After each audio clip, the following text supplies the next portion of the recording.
আমাদের এই অঞ্চলের একজন শিক্ষা বান্ধব মানুষ রয়েছেন, যিনি এই অঞ্চলের শিক্ষা ব্যবস্থাটাকে জাতীয় এবং আন্তর্জাতিক মানে উন্নীত করেছেন। আমাদের সেই প্রিয় মানুষ, বড়বাড়ি শহীদ আবুল কাসেম মহাবিদ্যালয়ের প্রতিষ্ঠাতা, হাবিবা খাতুন বালিকা বিদ্যালয়ের প্রতিষ্ঠাতা এবং আরও অসংখ্য বিদ্যালয়ের যিনি প্রতিষ্ঠাতা, বিএনপির জাতীয় নির্বাহী কমিটির বিপ্লবী সাংগঠনিক সম্পাদক এবং লালমনিরহাট জেলা বিএনপির সংগ্রামের সভাপতি, এই মা মাটির সন্তান, এই মাটির সদাগন্ধ যার গায়ে লেগে আছে, তিনি চিন্তা করে থাকেন এই অঞ্চলের প্রতিষ্ঠানগুলোকে কিভাবে উন্নত করা যায়। তার সঙ্গে যোগাযোগ রেখে আমাদের অঞ্চলের প্রতিষ্ঠানগুলোকে, বিশেষ করে এই বড়বাড়ি ক্যাম্বিয়ান কিন্ডার গার্ডেনকে আরও কীভাবে উন্নত সেবা, আরও উন্নত ভবন এবং এটার জমি কেনার জন্য যদি ভবিষ্যতে কোনো অর্থের প্রয়োজন হয় সেদিক থেকে সহযোগিতা করার জন্য আমার প্রিয় নেতার সঙ্গে, আপনাদের সকলের প্রিয় নেতা, আপনাদের আমাদের সকলের রাজনৈতিক অভিভাবক, তিনি নিশ্চয়ই আমাদের কথা শুনবেন। আমরা সকলে তার কাছে যাব।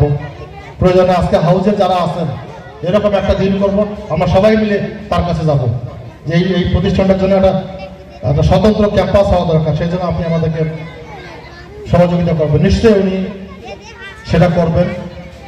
সেই জন্য এখন থেকে পরিকল্পনা নিতে হবে, শুধু হাত গুটিয়ে বসে থাকলে হবে না।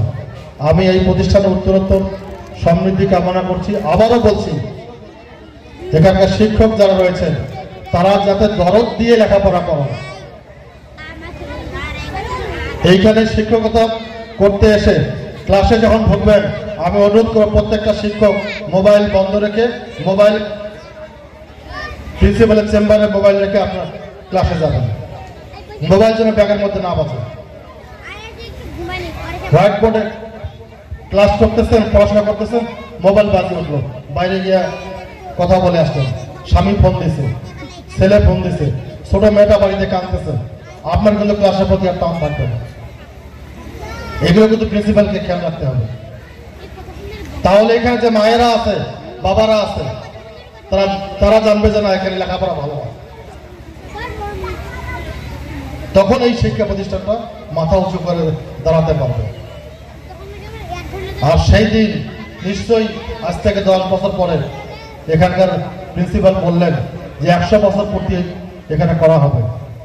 আমরা হয়তো থাকবো না, আপনাদেরও অনেকে হয়তো থাকবেন না, কিন্তু সেই দিন যেন এই প্রতিষ্ঠানটা মাথা উঁচু করে এই বড়বাড়ির মধ্যে শির দ্বারা হয়ে থাকতে পারে, সেই আশা আকাঙ্ক্ষা ব্যক্ত করে এই প্রতিষ্ঠানের সার্বিক মঙ্গল কামনা করে ভবিষ্যতে এই প্রতিষ্ঠানের পাশে থেকে শতভাগ সহযোগিতা করার আশ্বাস প্রদান করে আমি আমার বক্তব্য শেষ করছি। খোদা হাফেজ। বাংলাদেশ জিন্দাবাদ। বড়বাড়ি ক্যাম্পিয়ান কিন্ডারগার্টেন জিন্দাবাদ। আমি যখন 2016 স্থাপিত করি বড়বাড়ি ক্যাম্পিয়ান কিন্ডারগার্টেন স্কুল, অনেকে আমাকে মস্কারা করছিল, প্রতিষ্ঠান ধরে রাখতে পারবে কি পারবে না। আমি শুধু একটাই বলছি মানুষকে, আপনারা আমাকে একটু দোয়া করবেন, আর আমার উপর আল্লাহ আছে। আপনারা আমাকে দোয়া করেছেন, আল্লাহ আমাকে রহমত করেছে। আমি 2016 মাত্র 40টা বাচ্চা দিয়ে শুরু করি বড়বাড়ি ক্যাম্পিয়ান কিন্ডারগার্টেন যাত্রা। আজকে ইনশাআল্লাহ আপনাদের দোয়ায় 260 বাচ্চা আমার 2025-এ। আমাদের রেজাল্টের মান যদি খারাপ হতো, বড়বাড়ি শহীদ আবুল কাসেম উচ্চ বিদ্যালয় এই অঞ্চলের এখন সবচেয়ে নামি দামি প্রতিষ্ঠান।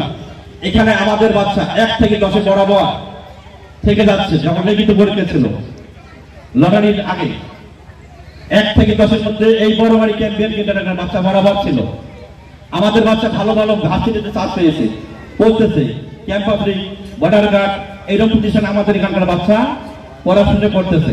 যদি ভালো রেজাল্ট না করতো, ভালোভাবে না পড়তো, আমার মনে হয় না ভালো প্রতিষ্ঠানের চান্স পাইতো। এটা শুধু আমার পক্ষে সম্ভব ছিল না। আপনারা আমাকে সাপোর্ট করছেন, আমার শিক্ষকরা আমাকে হেল্প করতেছে, বরাবর হেল্প করে যাচ্ছে। আমার এই যে ছোট বড় ভাই এডিএফ ফারুক সিদ্দিকী স্যার বরাবর আমাকে দিক নির্দেশনা উনি দিয়ে যাচ্ছে, পরামর্শ দিচ্ছে। আমি এই পরামর্শগুলো কাজে লাগাই দিচ্ছি।